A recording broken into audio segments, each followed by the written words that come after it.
കോഴിക്കോട് ജില്ലയിലെ 14 മേഖലകളിൽ നിന്നായി തിരഞ്ഞെടുക്കപ്പെട്ട് ഇവിടെ എത്തിയ ജില്ലാ സമ്മേളന പ്രതിനിധികൾക്കും ഈ ഉദ്ഘാടന സെഷനിലേക്ക് പ്രത്യേകമായി എത്തിച്ചേർന്ന മുഴുവൻ ആളുകൾക്കും അഭിവാദ്യങ്ങൾ. അധ്യക്ഷന്റെ ഒരു പ്രസംഗം അടുത്ത സെഷനുള്ളതുകൊണ്ട് ഒന്നും സംസാരിക്കുന്നില്ല. ഈ സമ്മേളനം ഉദ്ഘാടനം ചെയ്യുന്നതിന് വേണ്ടി ബഹുമാനപ്പെട്ട മുൻ വിദ്യാഭ്യാസ മന്ത്രി പ്രൊഫസർ സി രവീന്ദ്രനാഥിനെ ക്ഷണിക്കുകയാണ്. ബഹുമാനപ്പെട്ട അധ്യക്ഷൻ, വേദിയിലെ ബഹുമാനപ്പെട്ടവരെ, പ്രിയപ്പെട്ടവരെ, കേരള ശാസ്ത്ര സാഹിത്യ പരിഷത്തിന്റെ കോഴിക്കോട് ജില്ലാ സമ്മേളനത്തിൽ പങ്കെടുക്കുന്ന മുഴുവൻ പരിഷത്ത് സുഹൃത്തുക്കൾക്കും അഭിവാദനങ്ങൾ. ഈ സമ്മേളനം നടക്കുന്ന കാലഘട്ടം ഒരുപാട് പ്രത്യേകതകളുള്ള കാലഘട്ടമാണ്. ഫാസിസ്റ്റ് സമീപനങ്ങളും രൂക്ഷമായ കമ്പോള സമീപനങ്ങളും മാനവികതയെ തകർത്തുകൊണ്ടിരിക്കുന്ന ഒരു സാമൂഹിക പരിസരത്ത് നിന്നാണ് ഇന്നത്തെ ചിന്തകൾ ഉണരുന്നത്.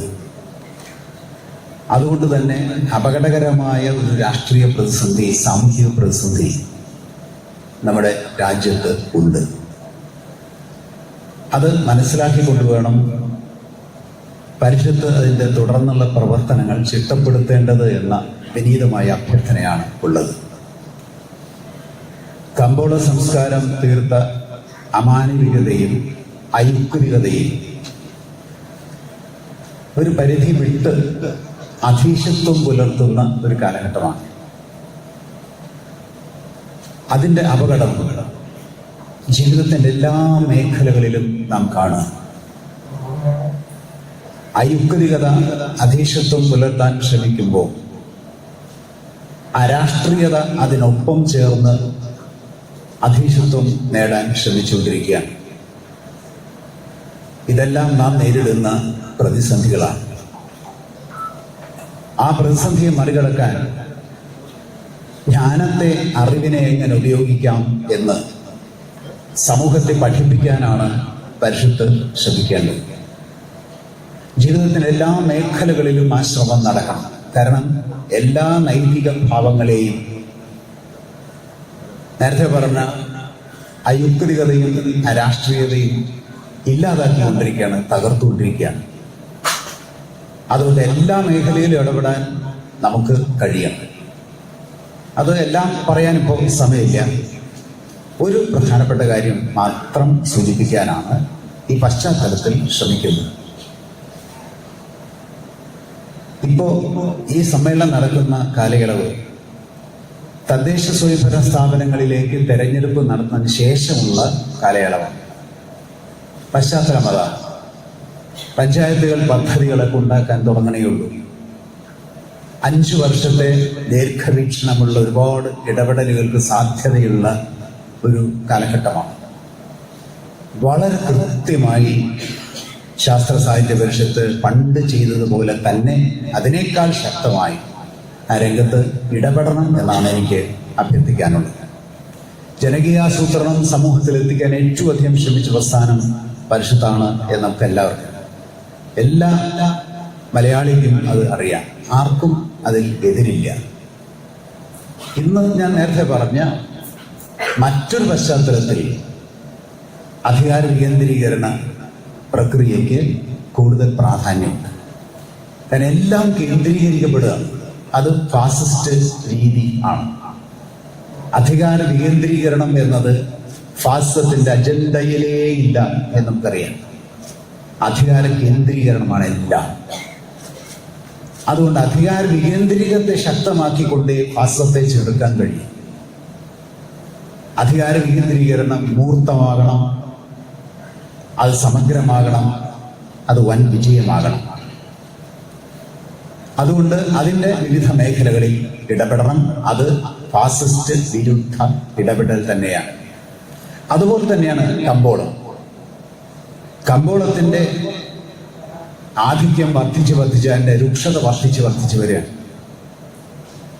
അതുണ്ടാക്കുന്ന പ്രശ്നങ്ങൾ ഇന്ന് ലോകം മുഴുവൻ ചർച്ച ചെയ്യാൻ ജോസഫ് സ്റ്റിഗ്ലിറ്റ്സ് എഴുതിയ ഒരു പുസ്തകം തന്നെ ദ ഗ്രേറ്റ് ഡിവൈഡ് എന്നുള്ളതാണ്. ലോകം രണ്ടായിട്ട് വിഭജിക്കപ്പെട്ടുകൊണ്ടിരിക്കുകയാണ്, പണക്കാരനും പാവപ്പെട്ടവനും. ഓരോ പരിശുദ്ധക്കാരനും വായിച്ചിരിക്കേണ്ട ഒരു പുസ്തകമാണ്. ലോകത്തിന്റെ ഇന്നത്തെ പ്രശ്നം എന്താ? ഏറ്റവും പ്രധാന ഉത്തരം ഇതാണ്: അസമത്വം വർദ്ധിക്കുന്നു എന്നുള്ളതാണ്. സ്റ്റിഗ്ലിറ്റ്സ് ആണ് അത് എഴുതിയത്. ന്യൂ ലിബറൽ പോളിസിയുടെ വക്താവും പ്രയോക്താവുമായ സ്റ്റിഗ്ലിറ്റ്സ് ആണ് എഴുതിയത്. അതിനുമുമ്പ് അദ്ദേഹം അതുപോലെ ഒരുപാട് പുസ്തകങ്ങൾ എഴുതിയിട്ടുണ്ട്. എങ്കിൽ ഈ പുസ്തകത്തിന് വലിയ പ്രസക്തിയുണ്ട്. ന്യൂ ലിബറൽ പോളിസി സമൂഹത്തിൽ സൃഷ്ടിച്ചത് അസമത്വമാണ് എന്ന് സ്റ്റിഗ്ലിറ്റ്സ് രേഖപ്പെടുത്തി. സ്റ്റിഗ്ലിറ്റ്സ് അവസാനം 2014 പുസ്തകം എഴുതി. ആ പുസ്തകത്തിന്റെ പേര് ദ റോഡ് ടു ഫ്രീഡം എന്നാണ്. ആ പുസ്തകത്തിൽ സ്റ്റിഗ്ലിറ്റ്സ് പറഞ്ഞത് ന്യൂ ലിബറൽ പോളിസി തകർന്നു എന്നാണ്. കെയ്ൻസിന്റെ സിദ്ധാന്തങ്ങൾ തകർന്ന ഒരു കാലഘട്ടത്തിൽ ഫ്രീഡ്മാനൊക്കെ പറഞ്ഞതുപോലെ അന്നത്തെ ആഗോള സമ്പദ് വ്യവസ്ഥ തകർന്നു എന്ന് അന്ന് പറഞ്ഞതുപോലെ ന്യൂ ലിബറൽ പോളിസി തകർന്നു എന്ന് സ്റ്റിഗ്ലിറ്റ്സ് തന്നെ വ്യക്തമാക്കുകയാണ്. അപ്പോ ഇടതുപക്ഷ സമീപനം അല്ല, വലതുപക്ഷ സാമ്പത്തിക ശാസ്ത്രജ്ഞന്മാർ തന്നെ അത് സ്ഥാപിക്കുക. അപ്പൊ അതുകൊണ്ട് കമ്പോളം വലിയ പരാജയത്തിന്റെ വക്കത്താണ് നിൽക്കുന്നത്. കേവല കമ്പോളമല്ല, ന്യൂ ലിബറൽ പോളിസിയുടെ ഊഹക്കച്ചവട കമ്പോളം അത് പരാജയമായി മാറിയിരിക്കുകയാണ്. എങ്കിലും അതാണ് ഇപ്പൊ എല്ലാത്തിനെയും നിയന്ത്രിക്കുന്നത്. നിയന്ത്രണം ഇപ്പോഴും അതിന്റെ കയ്യിലാണ്. അതുകൊണ്ട് അസമത്വം വർദ്ധിച്ച് മനുഷ്യരാശിക്ക് മുന്നോട്ട് പോകാൻ പറ്റാത്ത ഒരു സാഹചര്യത്തിൽ തോമസ് പിക്കറ്റി ഒരു പുസ്തകം എഴുതി. പിക്കറ്റിയാണ് ദാരിദ്ര്യത്തെക്കുറിച്ച് ഏറ്റവും അധികം പഠിച്ചിട്ടുള്ള ഒരാൾ. ഇവരെല്ലാം വലതുപക്ഷ സാമ്പത്തിക ശാസ്ത്രജ്ഞന്മാരാണ്. തോമസ് പിക്കറ്റി എഴുതി അസമത്വം വർദ്ധിക്കുന്നു, അതുപോലെ ജീവിതത്തിന്റെ എല്ലാ മേഖലകളും തകർന്നു പോകുന്നു, മാനവികത ഇല്ലാതാകുന്നു, പാരിസ്ഥിതിക പ്രശ്നങ്ങൾ വർദ്ധിക്കുന്നു, കാലാവസ്ഥ വ്യതിയാനം ഉണ്ടാകുന്നു. അതുകൊണ്ട് അദ്ദേഹം ഒരു പുസ്തകം എഴുതി എന്റെ തലക്കെട്ട് കൊടുത്തു, ടൈം ഫോർ സോഷ്യലിസം എന്ന്. വർഗ സമരത്തെ കുറിച്ച് മനസ്സിലായിട്ട് എഴുതിയതല്ല, ഞാൻ വായിച്ചിടത്തോളം. അതിന്റെ സങ്കല്പനങ്ങൾ അതിൽ ഉൾക്കൊള്ളിച്ചുകൊണ്ട് ഇങ്ങനെ ഒരു തലക്കെട്ട് പറഞ്ഞതും അല്ല.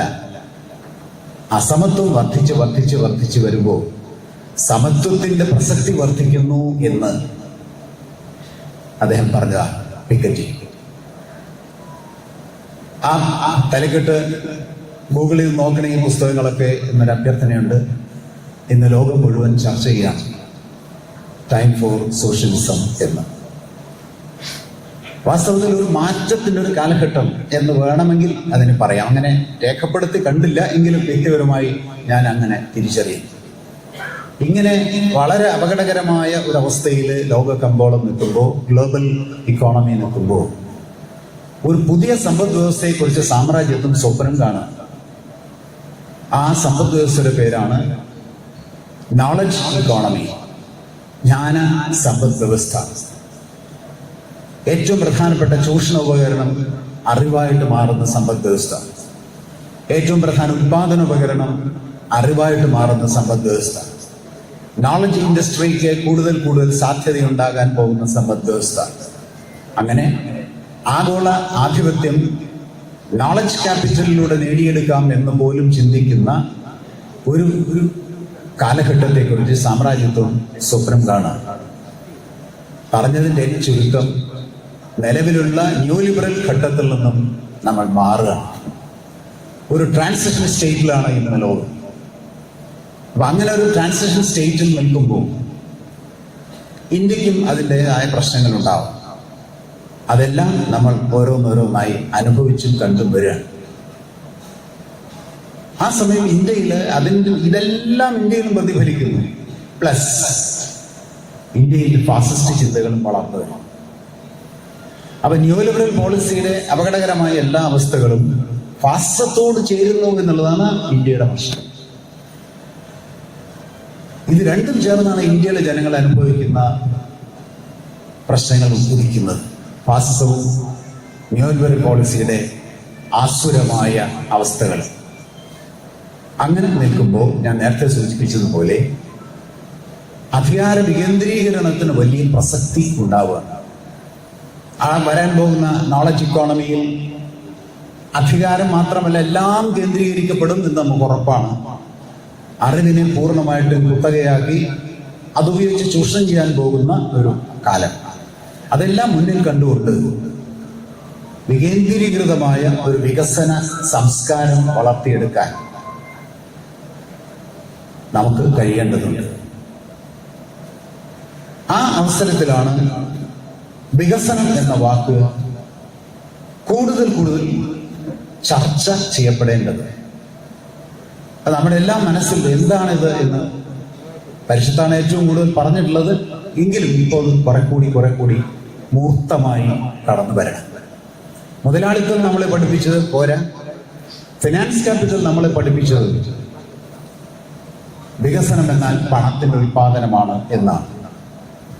വികസനത്തെ അളക്കാനുള്ള അളവുകോലുകൾ തന്നെ മുതലാളിത്തം ഉണ്ടാക്കിയത് അങ്ങനെയാണ്. GDP ഗ്രോത്ത് റേറ്റ്, സമ്പത്തുണ്ടാക്കിയാൽ വികസനമായി എന്ന് ലോകം തെറ്റിദ്ധരിച്ചിരിക്കുകയാണ്.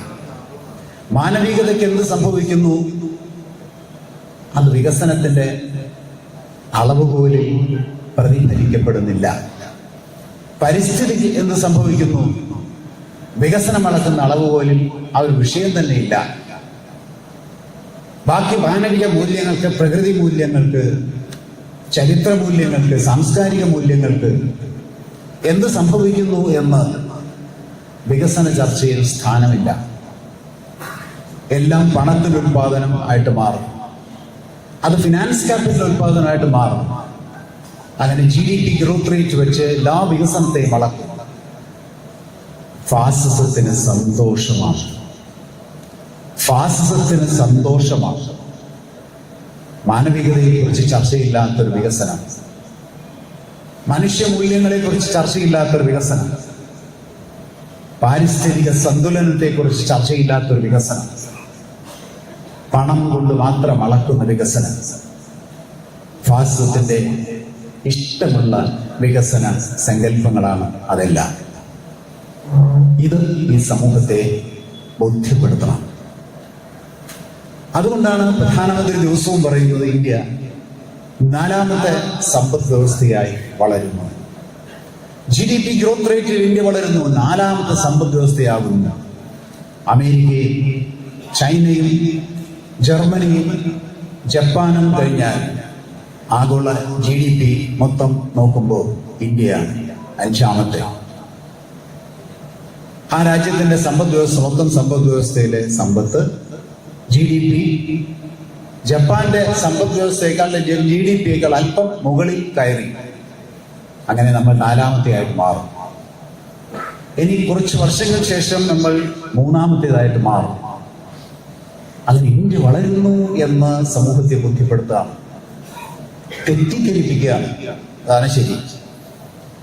സമൂഹത്തെ ബോധ്യപ്പെടുത്താൻ ശ്രമിക്കുന്നു, തെറ്റിദ്ധരിപ്പിക്കാൻ ശ്രമിക്കുന്നു. രാജ്യം സമ്പത്തിലൂടെ ഇങ്ങനെ വളർന്ന് ജപ്പാനേക്കാൾ കൂടുതൽ GDP ഉള്ള രാജ്യമായിട്ട് മാറും. ജപ്പാനിലുള്ള ജനങ്ങളുടെ എത്രയോ മടങ്ങ് ജനങ്ങൾ നമ്മുടെ രാജ്യത്തുണ്ട്. 146 കോടി ജനങ്ങൾ ഉത്പാദിപ്പിക്കുന്ന സമ്പത്ത് 12 കോടി ജനങ്ങൾ ഉത്പാദിപ്പിക്കുന്ന സമ്പത്തിനേക്കാൾ അല്പം കൂടുതലാണ് എന്നതാണ് പറഞ്ഞതിന്റെ അർത്ഥം. പക്ഷേ ഈ ഒരു ആശയം, GDP ജപ്പാനേക്കാൾ കൂടുതലായി എന്ന ആശയം കൃത്യമായിട്ട് ഉപയോഗിച്ചുകൊണ്ട്, വളരെ കൃത്യമായിട്ട് ഉപയോഗിച്ചുകൊണ്ട് എല്ലാ ഫാസിസ്റ്റ് പ്രവണതകളും രാജ്യത്തിന് ഗുണകരമാണ് എന്ന് തെറ്റിദ്ധരിപ്പിക്കുന്ന രീതിയിൽ ഇന്ത്യ വളരുകയാണ് എന്ന് പറഞ്ഞുകൊണ്ടിരിക്കുക. ഇതാണ് പ്രശ്നം. ഇന്ത്യ വളരുന്നു, അഭിമാനിക്കാവുന്ന രീതിയിൽ ഇന്ത്യ വളരുന്നു എന്ന് നിരന്തരമായി പറയുമ്പോൾ ഒരു കണക്കിന്റെ പിൻബലത്തിൽ നമുക്ക് തോന്നുന്നു ഇന്ത്യയിൽ മാനവികതയും വളരുന്നു, പാരിസ്ഥിതിക പ്രശ്നങ്ങൾ കുറയുന്നു, ഭക്ഷണോൽപാദനം കൂടുന്നു, ദാരിദ്ര്യം കുറയുന്നു. സ്വാഭാവികമല്ലേ? വികസിത രാഷ്ട്രമായി ഇന്ത്യ മാറുന്നു. അവിടെ വികസനം എന്ന ആശയം ചർച്ച ചെയ്യപ്പെടുന്ന ആഴത്തിൽ അതിന് പുതിയൊരു നിർവചനം കൊടുക്കണം. പുതിയൊരു സമീപനം ഉണ്ടാക്കിയെടുക്കണം, പുതിയ അളവുകോൽ ഉണ്ടാക്കിയെടുക്കണം. അത് ഗ്ലോബൽ അളവുകോലായിട്ട് നാളെ മാറണം. പരിഷത്ത് ഏറ്റെടുക്കേണ്ട ഏറ്റവും വലിയ ചുമതലയായിട്ട് ഞാൻ കാണുന്നു. പരിഷത്തിന് അത് കഴിഞ്ഞു. സുസ്ഥിര വികസനം എന്ന് ആദ്യം പറഞ്ഞതെന്നെങ്കിലും പ്രധാനമായും സമൂഹത്തെ ബോധ്യപ്പെടുത്താൻ ശ്രമിച്ചത് പരിഷത്താണ്. 2010 അതിനുശേഷം ആഗോളതലത്തിൽ ഐക്യരാഷ്ട്ര സംഘടന സുസ്ഥിര വികസനം എന്ന ആശയം മുന്നോട്ട് വെച്ചത്. അത് ശാസ്ത്ര സാഹിത്യ പരിഷത്ത് പറഞ്ഞ സുസ്ഥിര വികസനമാണ് എന്ന് പലരും തെറ്റിദ്ധരിച്ചിരിക്കുകയാണ്. അന്താരാഷ്ട്ര തലത്തിൽ ഗ്ലോബൽ ഇക്കോണമി മുന്നോട്ട് വെച്ച സുസ്ഥിര വികസനം മുതലാളിത്ത വികസനത്തിന്റെ സുസ്ഥിരതയാണ് ഉദ്ദേശിച്ചത്. സുസ്ഥിര വികസനമല്ല, രണ്ടും രണ്ടാണ്. മുതലാളിത്ത വികസനത്തിന്റെ സുസ്ഥിരത, അതിനുവേണ്ടിയാണ് സുസ്ഥിര വികസനം എന്ന ആശയം തന്നെ ഇന്ന് ആഗോളതലത്തിൽ. അതിന്റെ എല്ലാ പാരാമീറ്റേഴ്സും പഠിച്ചാൽ മനസ്സിലാവും ഞാൻ പറഞ്ഞത് ശരിയാണോ എന്ന്. ഞാൻ പറയാനൊന്നും പോകുന്നില്ല, ഒരു പഠന ക്ലാസ്സിൽ ചെയ്യേണ്ടതാണ്. അത് 36 പാരാമീറ്റേഴ്സ് ഉണ്ട്, അതെല്ലാം വായിച്ചു നോക്കിക്കോളൂ. മുതലാളിത്ത വികസനത്തിന്റെ സുസ്ഥിരതയാണ് അതിലൂടെ ലക്ഷ്യമിടുന്നത്. ദാരിദ്ര്യ നിർമ്മാർജ്ജനം, ഞാൻ സമ്പത്തിന്റെ വിതരണം എന്ന ഒരു വിഷയമേ പറഞ്ഞിട്ടില്ല. അങ്ങനെ സംഭവമില്ല. സമ്പത്തിന്റെ നീതിപൂർവകമായ വിതരണം എന്ന ആശയം തന്നെ ഇല്ലാതെ എന്ത് സുസ്ഥിര വികസനം? അതുകൊണ്ട് സസ്റ്റൈനബിൾ ഡെവലപ്മെന്റ്, സുസ്ഥിര വികസനം എന്ന ഗ്ലോബലി മുന്നോട്ട് വെച്ചിട്ടുള്ള മുതലാളിത്തം മുന്നോട്ട് വെച്ച ആശയം തുറന്നു കാട്ടപ്പെടണം. അത് മുതലാളിത്ത വികസനത്തിന്റെ സുസ്ഥിരതയാണ് ഉദ്ദേശിച്ചത്. പരിഷത്ത് മുന്നോട്ട് വെച്ച സസ്റ്റൈനബിൾ ഡെവലപ്മെന്റ് സുസ്ഥിര വികസനം അല്ല. അങ്ങനെ നാം ഇതിനെ എക്സ്പോസ് ചെയ്തിട്ട് എന്താണ് യഥാർത്ഥ വികസനം എന്ന് ബോധ്യപ്പെടുത്താൻ കഴിയണം. ഇന്ത്യയിൽ ഇങ്ങനെ GDP വളർന്നു, ജപ്പാനേക്കാൾ കൂടുതലായി എന്നുള്ളതുകൊണ്ട് ഇന്ത്യ വളർന്നു, അത് മാത്രം കേട്ടവർക്ക് ഇന്ത്യ വളർന്നു എന്ന് തോന്നുകയാണ്. അതുകൊണ്ട് ഇന്ത്യൻ ഭരണകൂടം ഇന്ത്യയെ യഥാർത്ഥ ദിശയിൽ നയിക്കുന്നു. സ്വാഭാവികമല്ലേ അതിന്റെ ഉത്തരം? ഞങ്ങളാണ് ഇന്ത്യയെ വളർത്തിയത്, ഇതിനു മുമ്പുള്ള സർക്കാർ ഇത്ര വളർത്താൻ പറ്റിയോ? ഞങ്ങളാണ് വളർത്തിയത്. വേറൊന്നും പറയുന്നില്ല. ഇന്ത്യ വളരുന്നു എല്ലാ മേഖലകളിലും എന്ന തോന്നലുണ്ടാവും. ചില കണക്കുകൾ മാത്രം പറയാം, ഒരുപാടുണ്ട്, ഒന്നോ രണ്ടോ എണ്ണം.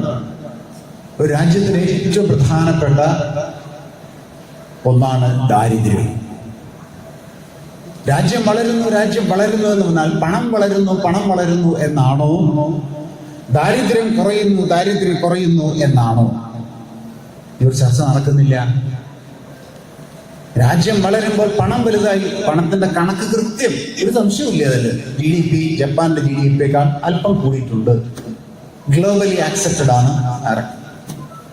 ദാരിദ്ര്യം കുറയാണോ പണം കൂടുകയാണോ?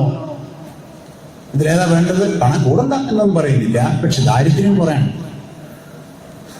അത് അളക്കാനുള്ള അളവുപോലാണ് ദാരിദ്ര്യ ഇൻഡെക്സ് എന്ന് പറയുന്നത്. അത് ആഗോളതലത്തിൽ കണക്കാക്കപ്പെട്ടിട്ടുണ്ട്, റാങ്ക് ലിസ്റ്റ് ഉണ്ട്, ഗൂഗിളിൽ നോക്കിയാൽ കാണാം. അതിൽ 123 രാജ്യങ്ങളുടെ പട്ടികയിൽ ഇന്ത്യ നിൽക്കുന്നത് 102ാമത്തെ സ്ഥാനത്താണ്. വേദനയോടെയാണ് പരിഷത്ത് പറയുന്നത്, സന്തോഷത്തോടുകൂടിയല്ല. രാജ്യം ഈ അവസ്ഥയിൽ നിൽക്കുന്നു എന്ന് സന്തോഷത്തോടുകൂടിയല്ല, വേദനയോടെ. ഏറ്റവും സമ്പത്തുള്ള രാഷ്ട്രം, ഒരു സംശയമില്ല, ആലങ്കാരികമായി പറഞ്ഞതല്ല, ഏറ്റവും സമ്പത്തുള്ള രാഷ്ട്രത്തിന്റെ ഏറ്റവും വലിയ സമ്പത്ത് അതിന്റെ വൈവിധ്യമാണ്. ജൈവ വൈവിധ്യമാണ് രാജ്യത്തിന്റെ ഏറ്റവും വലിയ സമ്പത്ത്. അതിൽ നിന്നാണ് എല്ലാം നമുക്ക് ഉണ്ടാക്കിയെടുക്കാൻ കഴിയുക. പ്രകൃതി നിലനിൽക്കുക തന്നെ വൈവിധ്യത്തിലൂടെയാണ്. പ്രകൃതിയുടെ ബേസ് വൈവിധ്യമാണ്. ആ വൈവിധ്യം ഏറ്റവും കൂടുതലുള്ള അപൂർവം ചില രാജ്യങ്ങളിൽ ഒന്ന് നമ്മുടെ പ്രിയപ്പെട്ട ഇന്ത്യയാണ്. ലോകത്തിന്റെ ഏറ്റവും വലിയ സമ്പത്ത് അതാണ്, വൈവിധ്യം. ജനറ്റിക് ഡൈവേഴ്സിറ്റി, ബയോഡൈവേഴ്സിറ്റി, അത് ഏറ്റവും കൂടുതൽ ഇന്ത്യയിലാണ്. ഏറ്റവും കൂടുതൽ സമ്പത്തുള്ളത് ഇന്ത്യയിലാണെന്നുള്ളതിന്റെ ഒരു ഉദാഹരണം. 2, ഒരു നാടിന്റെ ഏറ്റവും വലിയ സമ്പത്ത് അതിന്റെ ഊർജോത്പാദന ശേഷിയാണ്. സൂര്യപ്രകാശം ഏറ്റവും കൂടുതൽ കിട്ടുന്ന രാജ്യങ്ങളിലൊന്ന് ഇന്ത്യയാണ്. ഊർജം ഉൽപ്പാദിപ്പിക്കൽ മിനറൽസ് ഏറ്റവും കൂടുതൽ രാജ്യങ്ങളിലൊന്ന് ഇന്ത്യയാണ്. തോറിയം എന്ന് പറയുന്ന മൂലകം ലോകത്ത് ഏറ്റവും കൂടുതലുള്ളത് ഇന്ത്യയിലാണ്. ആ തോറിയത്തിൽ നിന്നും ഒരു മൂലകം പോലും തോറിയ മൂലകത്തിൽ നിന്ന് ഒരു മൂലകം പോലും ഊർജോൽപാദനത്തിന് ഉപയോഗിക്കരുത് എന്ന രീതിയിലാണ് ആണവ കരാറിൽ അമേരിക്ക ഇന്ത്യയെ കൊണ്ട് ഒപ്പിച്ചത് എന്ന് മനസ്സിലാക്കിയ ഇടതുപക്ഷമാണ് അന്ന് സപ്പോർട്ട് പിൻവലിച്ച് ഇറങ്ങിപ്പോകുന്നത്. ഒരു രാഷ്ട്രീയ പ്രസ്ഥാനത്തിനും അത് മനസ്സിലായില്ല. എന്തിനാണ് ആണവ കരാറിൽ ഒപ്പിടിച്ചത്? ഇന്ത്യയുടെ പൊട്ടൻഷ്യലിനെ ഇല്ലാതാക്കുവാനുള്ള ഒരു കരാറായിരുന്നു. ഇറാന്റെ മുകളിൽ പ്രയോഗിക്കുന്നത് കാണാനില്ലേ? അത് പണ്ട് ഇന്ത്യ മുകളിൽ പ്രയോഗിച്ചപ്പോഴാണ് ഇടതുപക്ഷം ഇറങ്ങിപ്പോകുന്നത്. ആ കരാറിൽ ഇന്ത്യ ഒപ്പിട്ടു. ലോകത്തെ ഏറ്റവും കൂടുതൽ തോറിയുമുള്ള രാജ്യങ്ങളിലൊന്ന് ഇന്ത്യയാണ്. കൃത്യമായി പറഞ്ഞ ഏറ്റവും കൂടുതൽ തോറിയുള്ള രാജ്യം ഇന്ത്യയാണ്. ലോകത്തെ ഏറ്റവും കൂടുതൽ തിരമാലകൾ ലഭിക്കുന്ന രാജ്യം ഇന്ത്യയാണ്. ലോകത്തെ ഏറ്റവും കൂടുതൽ ജലസ്രോതസ്സുകളുള്ള രാജ്യം ഇന്ത്യയാണ്. ലോകത്തെ ഏറ്റവും കൂടുതൽ പർവ്വതങ്ങളും കുന്നുകളുമുള്ള രാജ്യം ഇന്ത്യയാണ്. ലോകത്തെ ഏറ്റവും കൂടുതൽ മാനവ വിഭവം, മനുഷ്യ വിഭവമുള്ള രാജ്യം ഇന്ത്യയാണ്. ലോകത്തെ ഏറ്റവും കൂടുതൽ മനുഷ്യ വിഭവമുള്ള രാജ്യം ഇന്ത്യയാണ്. ജലവിഭവമുള്ള രാജ്യം ഇന്ത്യയാണ്. സൂര്യപ്രകാശം ലഭിക്കുന്ന രാജ്യം ഇന്ത്യയാണ്. വൈവിധ്യമുള്ള രാജ്യം ഇന്ത്യയാണ്. സാംസ്കാരിക പാരമ്പര്യമുള്ള രാജ്യം ഇന്ത്യയാണ്. ഏറ്റവും വലിയ സംസ്കാരത്തിനുടമ ഇന്ത്യയാണ്. ആ രാജ്യം ദാരിദ്ര്യത്തിൽ 102ാമത്തെ സ്ഥാനത്ത് നിൽക്കുക. ആരാ ഉത്തരവാദി? ആരാണ് ഇത് ഉത്തരവാദി? ഇത് എക്സ്പോസ് ചെയ്യാം. അവിടെയാണ് പുതിയൊരു വികസന സങ്കല്പം. അത് പിന്നീട് പറയും. ഇത് തെറ്റാണ്. ഈ സാമ്പത്തിക നയങ്ങളും ഈ സാംസ്കാരിക നയങ്ങളും തെറ്റാണ്. അതിന്റെ ഫലമായിട്ടാണ് ഇത് ഇങ്ങനെ. എല്ലാ മേഖലയിലും ലോകത്തിന്റെ മുന്നിൽ ഉയർന്നു നിൽക്കുന്ന രാഷ്ട്രമാണ്. ദാരിദ്ര്യത്തിൽ ഏറ്റവും പുറകിൽ 123 രാജ്യങ്ങളുടെ പട്ടികയിലാണ്. 21 രാജ്യങ്ങൾ ഇന്ത്യയേക്കാൾ താഴെയുണ്ട്. ബാക്കിയെല്ലാം ഇന്ത്യക്ക് മുകളിലാണ്. ശരി, മനുഷ്യ വിഭവത്തിന്റെ വികസനമാണ് യഥാർത്ഥ വികസനം എന്ന് പരിശുദ്ധന് പറയാൻ കഴിയണമെന്ന് ഞാൻ ആഗ്രഹിക്കുന്നു. സമ്പത്തിന്റെ വികസനമല്ല, വികസനത്തിന്റെ മുന്നിൽ ഒന്നാം സ്ഥാനം മനുഷ്യ വിഭവ വികസനത്തിനാകണം. മനുഷ്യ വിഭവ വികസനമാണ് വികസനം, പണത്തിന്റെ വളർച്ചയല്ല. അവിടെയാണ് വികസനത്തിന്റെ പുതിയ പരിപ്രേക്ഷ്യം നാം ഉരുത്തിരിച്ചെടുക്കേണ്ടത്. മനുഷ്യ വിഭവം അത് വികസിപ്പിക്കുക. ഓരോ മനുഷ്യന്റെയും സർഗശേഷിയെ പൂർണ്ണമായും വളർത്തുവാൻ, കായികശേഷിയെ പൂർണ്ണമായിട്ടും വളർത്തുവാൻ, ഒരു മനുഷ്യന്റെ ഉള്ള എന്തെല്ലാം കഴിവുകളുണ്ടോ അതെല്ലാം ചക്രവാളം വരെ വളർത്തുവാൻ പറ്റുന്ന വിദ്യാഭ്യാസ രീതിയും തുടർ പ്രവർത്തനങ്ങളും ഉൽപാദന പ്രവർത്തനങ്ങളും ഉൽപാദന ബന്ധങ്ങളും ഒക്കെ ഉണ്ടെങ്കിൽ അവിടെ മനുഷ്യ വിഭവ വികസനത്തിന്റെ സമഷ്ടി ഉണ്ടാകും. ആ മനുഷ്യ വിഭവ വികസനത്തിന്റെ ഏറ്റവും പൂർണ്ണമായിട്ടുള്ള ഒരവസ്ഥയിലാണ് വികസനം നടന്നു എന്ന് പറയാൻ പറ്റുക. അവിടെ നമ്മുടെ രാജ്യം എവിടെയാണ് നിൽക്കുന്നത്? ലോകത്തെ 4ാമത്തെ രാജ്യമായി വളരുന്നു വന്ന ഈ രാജ്യം ഹ്യൂമൻ ഡെവലപ്മെന്റ് ഇൻഡെക്സിൽ HDI റാങ്ക് ലിസ്റ്റ് അടിച്ചു നോക്കിയാൽ, ഗൂഗിളിൽ ഇപ്പൊ അടിച്ചു നോക്കിയാൽ കാണാം, ഇന്ത്യയുടെ സ്ഥാനം 132ാമത്തെയാണ്. ഇന്ത്യയുടെ സ്ഥാനം 132ാമത്തെയാണ്. ലോകത്തെ വിഭവത്തിൽ ഏറ്റവും കൂടുതൽ നമ്പർ 1 ആ രാജ്യം മനുഷ്യ വിഭവത്തിൽ 132ാമത്തെ സ്ഥാനത്ത് നിൽക്കുകയാണ്. ആരാ ഉത്തരവാദി? നയങ്ങളാണ്, രാഷ്ട്രീയ നയങ്ങളാണ്, സാമ്പത്തിക നയങ്ങളാണ്, സാംസ്കാരിക നയങ്ങളാണ്. അവിടേക്ക് മനുഷ്യ മനസ്സിനെ കൊണ്ടുവരുന്നതാണ് ഇന്നത്തെ രാഷ്ട്രീയ പ്രവർത്തനം. ആരാണ് ഉത്തരവാദി? ഇന്ത്യയുടെ ഓരോ മനുഷ്യരും പൊട്ടൻഷ്യൽ ഇല്ലാത്തതാണോ? നൈസർഗികമായി കഴിവില്ലാത്തതാണോ? അത് വികസിക്കാത്തൊരു കാലം ഉണ്ടായിരുന്നു. അതാണ് നമ്മുടെ പഴയ ചാതുവർണ്ണ കാലഘട്ടം, തുടർന്നുള്ള ഫ്യൂഡൽ കാലഘട്ടം. കുറച്ചു പേരിൽ മാത്രം എല്ലാ ആശയങ്ങളും ഒതുങ്ങി നിന്ന് ഒരു സമൂഹത്തെ തളർത്തിയിട്ട ഒരു കാലത്ത് മനുഷ്യ വിഭവം വളർന്നില്ല. കൊളോണിയൽ കാലഘട്ടത്തിൽ ആവശ്യമുള്ള ചില കഴിവുകൾ മാത്രം കൊടുത്ത് ഒരു ചെറിയ പഠനം നടത്തി തൊഴിലാളികളെ മാത്രം, ജീവനക്കാരെ മാത്രം വളർത്തിയെടുത്ത് വിദ്യാഭ്യാസ പ്രക്രിയ ഉള്ളപ്പോൾ മനുഷ്യ വിഭവം വളർന്നില്ല. മനുഷ്യ വിഭവത്തിന്റെ വളർച്ചയ്ക്ക് ഒരു ജനാധിപത്യ അടിത്തറ വേണം. ജനാധിപത്യ യുക്തിയിലാണ് മനുഷ്യ വിഭവം വളരുക. മനുഷ്യനെ പോലെ കാണുന്ന, മനുഷ്യരെ പോലെ പരസ്പരം കാണുന്ന ഒരു മഹാസംസ്കാരത്തിന്റെ പശ്ചാത്തലത്തിലാണ് മനുഷ്യ വിഭവത്തിന്റെ പൂർണ്ണത ഉണ്ടാവുക, മനുഷ്യ വിഭവ വികസനത്തിന്റെ പൂർണ്ണത ഉണ്ടാവുക. നമ്മൾ 132ാമത്തെ സ്ഥാനത്താണ്. അവിടെ കൊണ്ട് എത്തിച്ചവരാ പറയുന്ന ഇന്ത്യ 4ാമത്തെ ആണ് എന്ന്. പണത്തിന്റെ കാര്യത്തിൽ മാത്രമാണ് സമ്പത്തിന്റെ ഉൽപാദനം. ഒരെണ്ണം കൂടി പറയാം, ഇനി ഇഷ്ടം പോലും. കാലാവസ്ഥ വ്യതിയാനം നടക്കുന്ന ഈ കാലഘട്ടത്തിൽ പാരിസ്ഥിതിക ഇൻഡെക്സ് വളരെ പ്രധാനപ്പെട്ടതാണ്. പരിസ്ഥിതി സന്തുലനം നിലനിർത്താൻ പറ്റുന്ന അപൂർവം രാജ്യങ്ങളിലൊന്നും ഇന്ത്യയാണ്.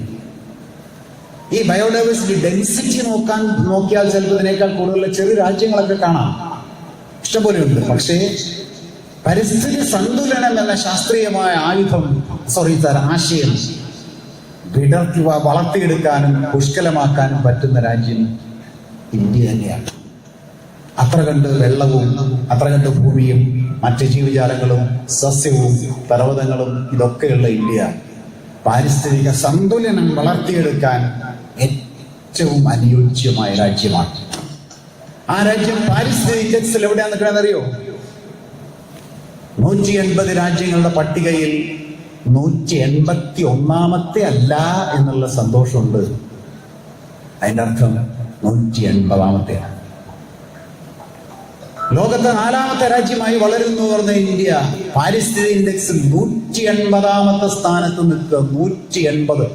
പറയാൻ നമുക്ക് വിഷമല്ലേ, കേൾക്കാൻ വിഷമല്ലേ? ആരാണ് ഉത്തരവാദി?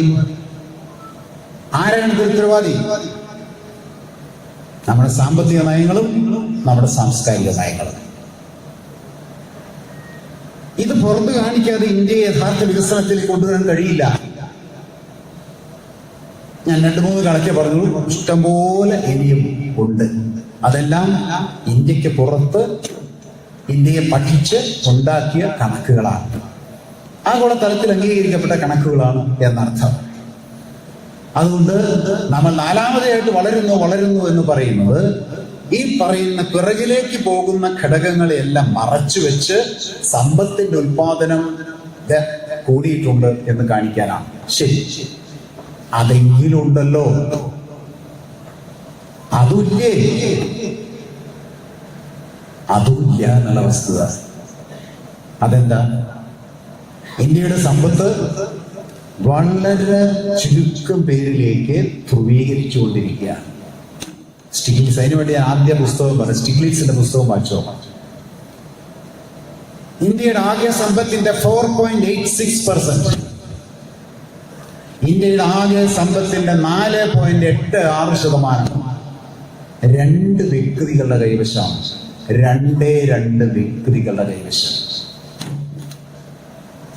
ഇന്ത്യയിലെ പാവപ്പെട്ട മനുഷ്യൻ, അതായത് താഴെത്തട്ടിലുള്ള 50% വരുന്ന മനുഷ്യന്റെ കയ്യിലുള്ള ആകെ സ്വത്ത് ഇന്ത്യയുടെ ആകെ സ്വത്തിന്റെ 3%. 50% വരുന്ന ഇന്ത്യയിലെ പാവപ്പെട്ട മനുഷ്യരുടെ സ്വത്തിനേക്കാൾ സ്വത്ത് 2 വൻ മുതലാളിമാരുടെ കൈവശമുണ്ട് എന്നർത്ഥം. ആ 2 മുതലാളിമാരുടെ സ്വത്തും ബാക്കിയുള്ള മനുഷ്യരുടെ സ്വത്തും ചേർന്നതാണ് ആകെയുള്ള സ്വത്ത്. ആ സ്വത്ത് വളരുന്നുണ്ട് എന്നാ പറയുന്നത്. ഇന്ത്യയിലെ ധനികരുടെ സമ്പത്ത് വളരുന്നു. അങ്ങനെ ധനികരുടെ സമ്പത്ത് വളരുമ്പോഴും ഇന്ത്യൻ ഭരണകൂടം ചെയ്യുന്ന ഏറ്റവും അപകടകരമായ ഒരു കാര്യം, ആ സമ്പന്നരുടെ കയ്യിൽ നിന്നും സർക്കാരിലേക്ക് വരേണ്ട ടാക്സ്, കോർപ്പറേറ്റ് ടാക്സ് എന്ന് പറയുന്നത് 30% ഉണ്ടായിരുന്നത് 22% കുറച്ചു.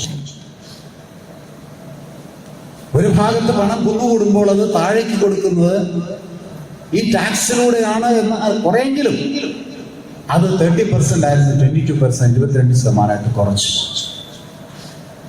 അവ ഭരണകൂടത്തിന്റെ തെറ്റായ നയങ്ങൾ കൊണ്ടാണ്, തെറ്റായ സാംസ്കാരിക നയങ്ങൾ കൊണ്ടാണ് ഇന്ത്യ സ്ഥിതിയിലെത്തിയത് എന്ന് വ്യക്തമാണ്. അതുകൊണ്ട് വികസന സങ്കല്പത്തിന് ഒരു മാറ്റം ഉണ്ടാകണം. വികസനത്തിന്റെ വാദ്യലക്ഷ്യം സമ്പത്ത് മാത്രമാകരുത്. പഞ്ചായത്തുകളിലെ ഗ്രാമസഭകൾ ചേരാൻ പോകുന്നു. പരിഷത്ത് ഇടപെട്ടില്ല എങ്കിൽ വികസനം എന്ന വാക്ക് കേട്ടാൽ ഉടനെ മനസ്സിൽ റോഡും പാലവും കെട്ടിടവും കണ്ണഞ്ചിപ്പിക്കുന്ന കാഴ്ചകളും മാത്രമാണ്. അതാണ് വികസനം എന്ന് തെറ്റിദ്ധരിച്ചിരിക്കുകയാണ്. അത് വേണ്ട എന്ന് പരിഷത്തല്ല, ആരും പറയില്ല. പക്ഷേ അതോടൊപ്പം മനുഷ്യ വികസനത്തിന് ഫോക്കസ് ഉണ്ടാവും, മാനവികതയുടെ വളർച്ചയ്ക്ക് ഫോക്കസ് ഉണ്ടാവണം. ആ വളർച്ച ഉണ്ടാകുന്നുണ്ട് എന്ന് അളക്കാനുള്ള ഡിവൈസുകൾ ഉണ്ടാവും, ടൂളുകൾ ഉണ്ടാവും. ഇന്നതില്ല. ആ മനുഷ്യ വികസനത്തിന്റെ എല്ലാ തലങ്ങളും വളർത്തിയെടുക്കണമെങ്കിൽ വിദ്യാഭ്യാസം ആ രീതിയിൽ വേണം. ക്രിട്ടിക്കൽ പെഡഗോജി എന്ന് പറയുന്ന ആധുനിക വിദ്യാഭ്യാസ രീതി, വിമർശനാത്മക ബോധനശാസ്ത്രം എന്ന് പറയുന്ന ആധുനിക വിദ്യാഭ്യാസ രീതിയിലൂടെ മനുഷ്യന്റെ ബ്രെയിനിനെ വളർത്തുവാനുള്ള ശ്രമമുള്ളിടത്തെ യഥാർത്ഥ വളർച്ച ഉണ്ടാവും. KS-ന്റെ പുസ്തകത്തിൽ പറഞ്ഞ പോലെ വളർച്ചയും വികസനവും രണ്ടും രണ്ടാണ്. വികസനം എന്നത് സമഗ്രമാണ്. മനുഷ്യന്റെ എല്ലാ കവിളുകളിലും വളർച്ച. പണ്ട് ഫ്യൂഡൽ കാലഘട്ടത്തിലും കൊളോണിയൽ കാലഘട്ടത്തിലും കുറച്ച് സമ്പത്തൊക്കെ ഉത്പാദിപ്പിക്കപ്പെട്ടിട്ടുണ്ടാവാം. പക്ഷേ ജനാധിപത്യ രാഷ്ട്രമായി മാറിയ ഇന്ത്യയിൽ എല്ലാവരുടെയും സമസ്ത സാധ്യതകളും വളരണം. ആ വളർച്ച ലക്ഷ്യമിട്ട പദ്ധതികളെയാണ് വികസനത്തിന് വേണ്ടിയുള്ള പദ്ധതികൾ എന്ന് പറയാൻ കഴിയുള്ളൂ. അതിലൊന്ന് നമ്പർ 1 വിദ്യാഭ്യാസം തന്നെയാണ്. ആ വിദ്യാഭ്യാസത്തെയാണ് ന്യൂ എഡ്യൂക്കേഷൻ പോളിസിയിലൂടെ ഇന്ന് വേറൊരു ദിശയിലേക്ക് കൊണ്ടുപോയിക്കൊണ്ടിരിക്കുന്നത്. വരേണ്യ യുക്തിയിലേക്ക് രാജ്യം അടുക്കുകയാണ്. പുതിയ സാമ്പത്തിക നയത്തിലൂടെ ഇന്ത്യയെ വരേണ്യ യുക്തിയിലേക്ക് കൊണ്ടുപോയിക്കൊണ്ടിരിക്കുകയാണ്. ബോധപൂർവമാണ്. സമ്പത്തെല്ലാം ചിലരുടെ കൈകളിലേക്ക് എത്തിച്ച് വരേണ്യ യുക്തിയാധിഷ്ഠിത സംസ്കാരം ഉണ്ടാക്കിയാൽ ഫ്യൂഡൽ കാലഘട്ടം തിരിച്ചു വരും. ഫ്യൂഡൽ വ്യവസ്ഥ ഇന്ത്യയിലേക്ക് വരാൻ ഫാസിസ്റ്റ് ശക്തികൾ വഴിയൊരുക്കുകയാണ്. ഇതൊരു പുതിയ ആശയമല്ല. യാനിസ് വാറൂഫാക്കിസ് എന്ന് പറയുന്ന ഒരാൾ ഒരു പുസ്തകം എഴുതി. ആ പുസ്തകത്തിന്റെ തലക്കെട്ട് തന്നെ techno feudalism what killed capitalism എന്നാണ്. നമുക്ക് അത്ഭുതം തോന്നുന്ന ഹെഡിങ് കേട്ടാൽ. പണ്ടൊക്കെ നമ്മൾ പറയാറുണ്ട് ക്യാപിറ്റലിസം വാട്ട് കിൽഡ് ഫ്യൂഡലിസം എന്നാണ്. ഫ്യൂഡലിസത്തെ ഇല്ലാതാക്കിയത് ക്യാപിറ്റലിസമാണ്. അതാണ് നമ്മൾ ഇതുവരെ ധരിച്ചു വെച്ചു. ഈ പുസ്തകത്തിന്റെ തലക്കെട്ട് കേൾക്കുമോ? എന്താ? Feudalism, techno feudalism what killed capitalism എന്നാണ്. ലോകത്ത് വരുന്ന പുതിയ മാറ്റമാണ്. ഫ്യൂഡൽ കോൺസെപ്റ്റിലേക്ക് പോവുകയാണ് തിരിച്ച്. അങ്ങനെ ഫ്യൂഡൽ കോൺസെപ്റ്റിലേക്ക് പോകുന്നു എന്ന് യാനിസ് വാറൂഫാക്കിസ് പറയുന്നത് പഴയ ഫ്യൂഡൽ പ്രഭുക്കൾ തിരിച്ചു വരുന്നു എന്ന് അല്ല, പഴയ രീതിയിൽ തിരിച്ചു വരുന്നു എന്നല്ല. ഭൂമി, ഈ കോഴിക്കോട്ടെ ഭൂമിയെല്ലാം 1-2 പ്രഭുക്കന്മാരുടെ കൈകളിലാണ്, ബാക്കിയുള്ളവരുടെ കയ്യിൽ പണിയെടുക്കുന്നവരാണ് എന്ന പഴയ ക്ലാസിക്കൽ കോൺസെപ്റ്റ് വിട്ട് ഇന്ന് WWW പോലെ വേൾഡ് വൈഡ് നെറ്റ്വർക്ക് പോലെ സൈബർ ഇടങ്ങൾ ലോകത്ത് മുഴുവൻ വളർന്നു വരികയാണ്. ഭൂമിക്ക് പാരലായി സൈബർ ഇടങ്ങൾ, പാരലൽ എന്നൊക്കെ പറയാൻ പാടോ എന്നറിയില്ല, എങ്കിലും ആ സൈബർ ഇടങ്ങൾ ഭൂമി പണ്ട് ഇന്ത്യ ആയിരുന്നു എന്ന് പറയുന്നത് പോലെ കുറച്ച് കോർപ്പറേറ്റ്സിന്റെ മാത്രമായിട്ട് മാറുന്നു. ആധുനിക കാലത്തുണ്ടാകുന്ന പുതിയ പുതിയ സങ്കേതങ്ങൾ, സൈബർ ഇടങ്ങൾ അടക്കമുള്ളത് 2-3 വൻ കോർപ്പറേറ്റുകൾ സ്വന്തമായിട്ട് മാറുമ്പോൾ ഉൽപാദനത്തിനും വിതരണത്തിനും ബാക്കി എല്ലാത്തിനും ഉപയോഗിക്കാവുന്ന ഈ പുതിയ ആധുനിക ഭൂമി എന്ന് പറഞ്ഞ ഇൻവെർട്ട് കോമയിലാണ് ആ സമ്പത്ത് ചിലരുടെ മാത്രം സ്വന്തമായിട്ട് മാറും. അവർ പണ്ട് ഭൂമി പാവപ്പെട്ടവർക്ക് വാടകയ്ക്ക് കൊടുത്ത് പണിതോളൂ, തിരിച്ച് പാട്ടം തന്നാൽ മതി എന്ന് പറയുന്നത് പോലെ അതേ പ്രക്രിയ ഇന്ന് ഈ സൈബർ ഇടങ്ങളിൽ നടന്നു വരികയാണ്. അത് പാട്ടത്തിന് കൊടുക്കുക, അതിൽ നിന്ന് വാടക കിട്ടുക, അങ്ങനെ അതേ ഫ്യൂഡൽ രീതിയിൽ പുതിയ തലത്തിൽ ഇന്ന് സമ്പദ് വ്യവസ്ഥ ചലിക്കുകയാണ്. അതുകൊണ്ട് യാനിസ് വാറൂഫാക്കിസ് പറയുന്നത് നമ്മൾ പഴയ ഫ്യൂഡൽ കോൺസെപ്റ്റിലേക്ക് പോവാണ്, സങ്കല്പത്തിലേക്ക് പോവാണ്. അത് പുതിയ സൈബർ ഇടങ്ങൾ വഴിയാണ്. Techno feudalism what killed capitalism എന്നാ പറയുന്നത്. ക്യാപിറ്റലിസത്തെ ഇല്ലാതാക്കുക. അപ്പൊ അങ്ങനെ ഒരു തിരിച്ചുപോക്ക് പോകുന്ന ഒരു സമയത്ത്, ആ കാലത്ത് അധികാര വികേന്ദ്രീകരണത്തിലൂടെ അല്ലാതെ ഇതിനെ പ്രതിരോധിക്കാൻ കഴിയില്ല. അവിടെ ഈ പറയുന്ന അപകടങ്ങളെ ഫോക്കസ് ചെയ്തുകൊണ്ട് വികസനം യഥാർത്ഥത്തിൽ എന്താണ് എന്ന് സമൂഹത്തെ ഒന്നുകൂടി പഠിപ്പിക്കേണ്ടിയിരിക്കുന്നു. ഫോക്കസ് അതാണ്. അവിടെ ഞാൻ പറഞ്ഞ പ്രധാനപ്പെട്ട പോയിന്റ്, മനുഷ്യ വികസനമാണ് വികസനത്തിന്റെ അടിത്തറ. അത് അളന്നുകൊണ്ടുള്ള വികസന അളവേ ഇനി പാടുള്ളൂ. അപ്പോൾ ഇന്ത്യക്ക് എവിടെ പോയി കിടക്കും എന്ന് നമുക്ക് ഓർക്കാം. അങ്ങനെ പോകുന്നതിൽ സന്തോഷമല്ല, പോകരുതേ എന്ന് ആഗ്രഹമുണ്ട്. പോകണമെങ്കിൽ നമ്മുടെ ഭരണത്തിന്റെ ദിശ മാറണം, രാഷ്ട്രീയ ചിന്തകൾ മാറണം, ദിശാബോധം ഉണ്ടാകണം. അങ്ങനെ പല മാറ്റങ്ങളും വേണം. അങ്ങനെ നമ്മുടെ മനുഷ്യശേഷിയുടെ വികസനം മാത്രമല്ല, പാരിസ്ഥിതിക ബോധത്തിലുള്ള മാറ്റം, അത് വികസനത്തിന്റെ ഒരു പ്രധാനപ്പെട്ട ഘടകമാണ്. പോരാ, ശാസ്ത്രബോധത്തിലുള്ള വളർച്ച. ഇതൊക്കെ വികസനത്തെ അളക്കാനുള്ള അളവ് പോലും ഉണ്ടോ? എനിക്കറിയില്ല. ഇല്ല എന്നാണ് ഞാൻ മനസ്സിലാക്കിയത്. കുഞ്ഞുകണമാഷയ്ക്ക് എനിക്കറിയില്ല. അത് അളക്കുന്ന അളവ് പോലെ ശാസ്ത്രബോധം വളർന്നുകൊണ്ട് ഇവിടെ വികസനമുണ്ട് എന്ന് പറയുന്ന രീതിശാസ്ത്രം ഉണ്ടോ മാഷെ? കേട്ടിട്ടുണ്ടോ? ഞാൻ കേട്ടിട്ടില്ല. അന്ധവിശ്വാസമുള്ളൊരു സമൂഹം, പണമുണ്ടായി എന്ന് പറഞ്ഞ വികസിതമായി. വികസനമാണത്. അന്ധവിശ്വാസമില്ലാത്തൊരു സമൂഹം, ശാസ്ത്രബോധം, അത് രണ്ടും പരസ്പരം. ശാസ്ത്രബോധം ഉണ്ടാകുമ്പോഴാണ് അന്ധവിശ്വാസം ഇല്ലാതാവുന്നത്. ആ വളർച്ച അത് അളക്കാൻ അളവ് പോലും ഉണ്ടാവണം. പരിസ്ഥിതിയിലുള്ള നാശം അത് അളക്കാൻ അളവ് പോലും ഉണ്ടാവണം. മനുഷ്യ വികസനത്തിലുള്ള വളർച്ച അത് അളക്കാൻ അളവ് പോലും ഉണ്ടാവണം. സമ്പത്തിന്റെ വളർച്ച അത് അളക്കാൻ ഇപ്പോൾ അളവ് പോലും ഉണ്ട്. ഭൗതിക മേഖലകളിലുള്ള വളർച്ച അത് അളക്കാൻ അളവ് പോലുകളുണ്ട്. ഇന്നുള്ള അളവുകോലുകളെല്ലാം മാറ്റണം. സാമ്പ്രദായികമായ അളവുകോലുകൾ ഉപയോഗിച്ച് ആധുനിക വികസനത്തെ അളക്കാൻ കഴിയില്ല. സാമ്പ്രദായികമായ അളവുകോലുകൾ നിശ്ചയിച്ചിട്ടുള്ളത് മുതലാളിത്തമാണ്, ഫ്യൂഡലിസമാണ്. അതുകൊണ്ട് ആധുനിക വികസനം എന്ന് പറയുന്നത്, മാനവികതയെ ഉൾക്കൊണ്ട വികസനം എന്ന് പറയുന്നത് പുതിയ ഒരു സങ്കല്പമാകണം, പുതിയൊരു തലമാകണം. അത് അളക്കാൻ പുതിയ അളവുകോലുകൾ ഉണ്ടാവും. ഇപ്പൊ കേരളത്തിന്റെ വിദ്യാഭ്യാസം, കേരളത്തിൽ 2016 ശേഷം നടക്കുന്ന ആധുനിക വിദ്യാഭ്യാസമാണ്. വിശദീകരിക്കുന്നില്ല. ആധുനിക വിദ്യാഭ്യാസം, പുരോഗമന വിദ്യാഭ്യാസം, അതിനെ അളക്കുന്നത് പഴയ വിദ്യാഭ്യാസത്തിന്റെ അളവുകോൽ ഉപയോഗിച്ച, സാമ്പ്രദായിക വിദ്യാഭ്യാസത്തിന്റെ അളവുകോലുകൾ ഉപയോഗിച്ച് ആധുനിക വിദ്യാഭ്യാസത്തെ അളക്കാൻ പറ്റില്ല. എങ്ങനെ പറ്റുന്നത്? അതാണ് പലരും കേരളത്തിൽ നടക്കില്ല, ഇത് നടക്കില്ല, ഇത് ഞാൻ ഓരോന്നും എടുത്ത് പറയുന്നില്ല. പറയാനൊക്കെ നിങ്ങളുടെ മനസ്സിലെല്ലാം ഉണ്ട്. ഒന്ന് സൂക്ഷ്മമായി പഠിച്ചോളൂ. അത് അവരങ്ങനെ പറയുന്നത് പഴയ വിദ്യാഭ്യാസത്തിന്റെ അളവുകോലുകൾ ഉപയോഗിച്ച് ഇപ്പോൾ ഉള്ള വിദ്യാഭ്യാസത്തെ അളന്നത് കൊണ്ടാണ്.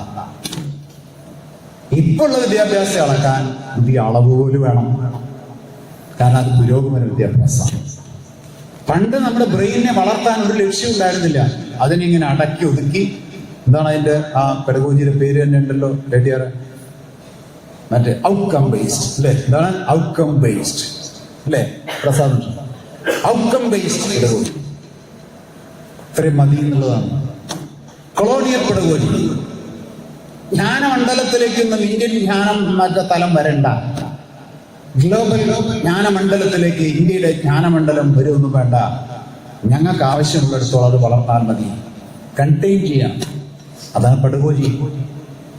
അത് മാറി ക്രിട്ടിക്കൽ പെഡഗോജി വരുന്നു, ടെക്നോക്രിട്ടിക്കൽ പെഡഗോജി വരുന്നു. വലിയ മാറ്റമാണ് വിദ്യാഭ്യാസ രംഗത്തുണ്ടാവും. ബ്രെയിനെ ചക്രവാളം വരെ വളർത്താനുള്ള ഇടപെടലാണ് വരുന്നു. കേരള ജനതയുടെ മുഴുവൻ ബ്രെയിൻ സാധ്യതകളെ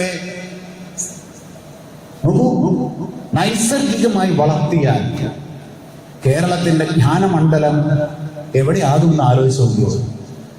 ആ ജ്ഞാനമണ്ഡലത്തെ സാങ്കല്പികമൊന്നും അല്ലാതെ സാധ്യമായ ആ ജ്ഞാനമണ്ഡലത്തെയാണ് ജ്ഞാനസമൂഹം എന്ന് പറയും. നോളജ് ഇക്കോണമിയിൽ അറിവ് കേന്ദ്രീകരിക്കപ്പെടുന്നു, കുത്തകയാക്കപ്പെടുന്നു. കേരളത്തിൽ അറിവ് പൊതുവിദ്യാഭ്യാസത്തിലൂടെ ജനകീയവൽക്കരിക്കപ്പെടുന്നു. ഗ്ലോബലി അത് കേന്ദ്രീകരിക്കപ്പെടുന്നു. കേരളത്തിൽ വിദ്യാഭ്യാസം പൊതുരംഗത്തായതുകൊണ്ട് ഉൽപ്പാദിപ്പിക്കപ്പെടുന്ന ജ്ഞാനം സമൂഹത്തിൽ വിതരണം ചെയ്യപ്പെടുന്നു. സമൂഹത്തിൽ ജ്ഞാനം വിതരണം ചെയ്യപ്പെടുമ്പോൾ ആ ജ്ഞാനം ജനകീയമാകുന്നു, എല്ലാവരുടേതുമാകുന്നു. അവരും ജ്ഞാനോത്പാദകരായിട്ട് മാറാനുള്ള അവസ്ഥയുണ്ടാകുന്നു. ഒരു സമൂഹം മുഴുവൻ ജ്ഞാനോത്പാദനത്തിന് ശേഷിയുള്ള അവസ്ഥയെയാണ് ജ്ഞാന സമൂഹം എന്ന് പറയുന്നത്. എന്താ സാക്ഷര സമൂഹം? എന്താ സാക്ഷര സമൂഹം? എല്ലാവരും സാക്ഷരരാകുന്ന അവസ്ഥയാണ് സാക്ഷര സമൂഹം. എന്താ ജ്ഞാന സമൂഹം? എല്ലാവരും ജ്ഞാനോത്പാദകരായിട്ട് മാറാൻ എന്ന് പറയാൻ എല്ലാവരും PhD എടുത്തിങ്ങനെ, അതല്ല എന്നർത്ഥം. അവനവന്റെ മേഖലയിൽ ജ്ഞാനം ഉത്പാദിപ്പിക്കാൻ, ജ്ഞാനതലത്തിൽ ജ്ഞാനോത്പാദനത്തിന് സാധ്യത ഉണ്ടാക്കാൻ ഒരു തലമുറ മുഴുവൻ ജ്ഞാനോത്പാദനത്തിന് തയ്യാറാവുന്ന ഘട്ടത്തെയാണ് ജ്ഞാന സമൂഹം എന്ന് വിളിക്കുന്നത്. ഇതല്ല ആഗോള ജ്ഞാന സമൂഹ ചിന്ത. ആ കേരളത്തിൽ ഈ പറയുന്ന ഒരു ജ്ഞാന സമൂഹത്തിലേക്ക് അതാണ് നവകേരളം. അതാണ് ഈ നവകേരളം. മാനവ വിഭവത്തിന്റെ വികസനം പൂർണ്ണമാകുന്ന ഒരവസ്ഥയാണ് നവകേരളം. അതിൽ കെട്ടിടം പാടുകളൊക്കെ അതിനാവശ്യമുണ്ടാവും. മനുഷ്യവിഭവത്തിന്റെ വികസനവും വികസനത്തിന് ആവശ്യമായ ഇൻഫ്രാസ്ട്രക്ചറും രണ്ടാണ്. ഇൻഫ്രാസ്ട്രക്ചർ കുറെ, മനുഷ്യ വികസനം ഇല്ല. മനുഷ്യ വികസനം പൂർണ്ണമാകണം. ആ പശ്ചാത്തലത്തിൽ അതിനാവശ്യമായ ഇൻഫ്രാസ്ട്രക്ചറുകൾ ഉണ്ടാവണം. അതാണ് വികസനം. ആ രീതിയിൽ വികസനത്തെ മാറ്റിയെടുക്കാൻ വികേന്ദ്രീകൃത വികസന പരിപാടികളിലൂടെ കഴിയൂ എന്ന് നമുക്കറിയാം. അതുകൊണ്ട് വികസനത്തിന് പുതിയൊരു നിർവചനം ഉണ്ടാവും. സുസ്ഥിര വികസനത്തിന് പുതിയൊരു നിർവചനം ഉണ്ടാവും. 1, ഉൽപാദനത്തിന്റെ വർധനവ്. 2, സമ്പത്തിന്റെ നീതിപൂർവകമായ വിതരണം. 3, പരിസ്ഥിതിയുടെ സന്തുലനം അല്ലെങ്കിൽ സന്തുലിതമായ പരിസ്ഥിതി. 4, സാംസ്കാരികമായിട്ട് ഇടപെടലിലൂടെ ഉണ്ടാവുന്ന സാമൂഹിക സ്വസ്ഥത. ഇവിടെ സംസ്കാരത്തിന് വലിയ പ്രസക്തിയുണ്ട്. മതനിരപേക്ഷ സംസ്കാരം. മതനിരപേക്ഷ സംസ്കാരമില്ലാത്ത സമൂഹത്തിൽ സമ്പത്ത് ഉണ്ടായിട്ട് എങ്ങനെ വികസനമാവുന്നത്? മനുഷ്യനെ മനുഷ്യനായി കാണാത്തൊരു സമൂഹത്തിൽ കുറെ സമ്പത്തുണ്ടായി വികസിതമായി എന്ന് പറയാൻ പറ്റുമോ? അങ്ങനെ പഠിപ്പിച്ചു നോക്കൂ. പറ്റില്ല എന്നതിനെ ചിന്തിക്കുന്നവരൊക്കെ ഉത്തരം പറയാം. അതാണ് വികസനത്തിന്റെ മാറ്റം. അതാണ് രാഷ്ട്രീയ മാറ്റം. അതാണ് ചിന്താ ദിശയിലുള്ള മാറ്റം. നിങ്ങളുടെ സംസ്കാരം പൂർണ്ണമായിട്ടും വർഗീയമാണ്. നിങ്ങൾ കുറെ പണമുണ്ടാക്കി വികസിത രാജ്യമായോ ചോദിച്ചു നോക്കൂ. ചിന്തിക്കുന്ന എല്ലാവരും കൂടി ആയിട്ടില്ല. പക്ഷേ ഇന്നത്തെ വികസനം അളവോലുകളിൽ അത് പ്രതിഫലിക്കുന്നില്ല. അതുകൊണ്ട് മതനിരപേക്ഷമായ സംസ്കാരം, പാരിസ്ഥിതിക ബോധം, അന്ധവിശ്വാസമില്ലാത്ത ശാസ്ത്രബോധത്തിന്റെ അവസ്ഥ, മനുഷ്യന്റെ സമസ്ത കഴിവുകളുടെയും വളർച്ച, അങ്ങനെ മനുഷ്യ വികസനത്തിൽ സമ്പൂർണമായ ഒരവസ്ഥ, ഈ വളർച്ചയ്ക്ക് ആവശ്യമായ ഇൻഫ്രാസ്ട്രക്ചർ, ഈ വളർച്ചയുടെ നിലനിൽപ്പിന് ആവശ്യമായ ഉൽപാദന മേഖല, അതിലൂടെ ഉണ്ടാക്കുന്ന സമ്പത്ത്, ആ സമ്പത്തിന്റെ മൊത്തമായിട്ടുള്ള അവസ്ഥ, ഇതെല്ലാം ചേരുമ്പോഴാണ് വികസനമായി എന്ന് പറയാൻ കഴിയുക. സുസ്ഥിര വികസനം എന്ന് പറയുന്നത് അതാണ്. അത് പണ്ട് പരിഷത്ത് പറഞ്ഞിരുന്ന അതേ കാര്യം തന്നെയാണ്. പക്ഷെ വർത്തമാനകാല പ്രശ്നങ്ങളും കൂട്ടിച്ചേർത്തുകൊണ്ട് വരുന്ന പഞ്ചായത്തുകളെ അത് പഠിപ്പിച്ച് കേരളത്തിന്റെ വികസന സങ്കല്പത്തിൽ ഒരു പുതിയ അധ്യായം എഴുതി ചേർക്കണം എന്ന് വിനീതമായി അഭ്യർത്ഥിച്ചുകൊണ്ട് ഈ സമ്മേളനം ഉദ്ഘാടനം അറിയിക്കുന്നു. അഭിവാദം.